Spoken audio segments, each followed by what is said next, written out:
对，都是烟烟的啊。哇，有没有看到？烧鹅喷泉，哇，那2下都脆脆的。对，是的，例子看啊。我们不是光说而已，还能让你看得到。是的，都是敢给大家呈现一下我们是用的什么去烧制，选材是什么的哈，这些都是可以跟大家去分享的。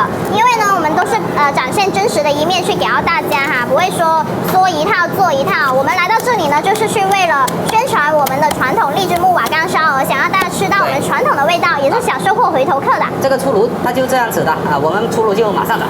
对，朋友，你知道什么叫内在美吗？可能它的外表没有那么的好看，但它确实非常的好吃。我们想它外表好看也可以很简单哈，可以加点科技上去，让它看起来它一直都是胀胀的那种玻璃皮哈。因为呢，我们是上了传统的皮水啊，我们没有加科技，所以呢，它放置几分钟。